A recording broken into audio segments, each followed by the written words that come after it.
السلام علیکم۔ تفسیر ابن کثیر میں لکھا ہے کہ ایک عورت بکریاں چرایا کرتی تھی اور ایک راہب یعنی اللہ والے کی خانقاہ کے نیچے رات گزارتی تھی۔ اس کے 4 بھائی بھی تھے۔ ایک رات راہب پر شیطان غالب آ گیا اور راہب عورت کے ساتھ معاذ اللہ زنا کر بیٹھا، جس کے نتیجے میں عورت کو حمل ٹھہر گیا۔ تو شیطان نے اس راہب کے دل میں یہ بات ڈالی کہ اگر لوگوں کو یہ بات پتہ چلی تو تمہاری بہت رسوائی ہوگی، لہٰذا عورت کو قتل کر دو اور فلاں جگہ دفن کر دو، کسی کے وہم و گمان میں بھی نہیں ہوگا کہ تم نے عورت کو قتل کیا ہے۔ اور پھر بھی اگر بالفرض لوگوں کو پتہ چل جائے تو کچھ بھی جھوٹ موٹ کی کہانی سنا دینا، بھلا لوگوں کی کیا جرت کہ وہ تمہیں جھٹلائیں۔ راہب شیطان کے وسوسوں میں آ گیا۔ ایک رات موقع پا کر اس نے اس عورت کو قتل کر ڈالا اور ایک ویران زمین میں دفن کر آیا۔ اب شیطان 4 بھائیوں کے خواب میں آیا اور سب کو اس واقعے کے بارے میں بتا دیا اور وہ جگہ بھی بتا دی کہ جہاں راہب نے ان کی بہن کو دفن کیا تھا۔ جب صبح ہوئی تو 4 بھائی ایک دوسرے کو اپنا خواب سنانے لگے۔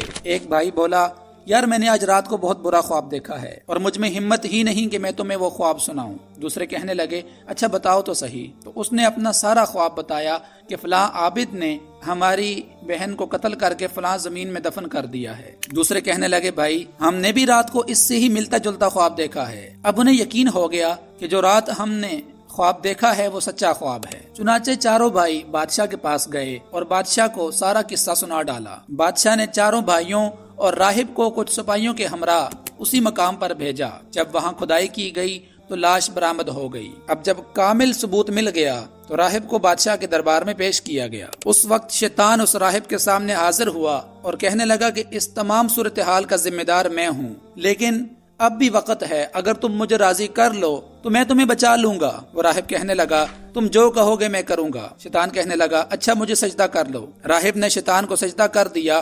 یوں شیطان لعین نے اس کا ایمان بھی چھین لیا۔ عین اسی وقت شیطان بولا، میں تم سے بری ہوں، میں تو اللہ سے ڈرنے والا ہوں جو تمام جہانوں کو پالنے والا ہے۔ یوں کفر کی حالت میں ان پادری صاحب کو بادشاہ نے قتل کروا دیا۔ تو دوستو، یہ جو کلمہ ہم پڑھتے ہیں، لا الہ الا اللہ محمد الرسول اللہ، یہ بہت قیمتی چیز ہے۔ اللہ تعالی ہمیں اس کلمے کے سائے میں زندہ رکھے اور اسی پر موت عطا فرمائے۔ آمین فی امان اللہ۔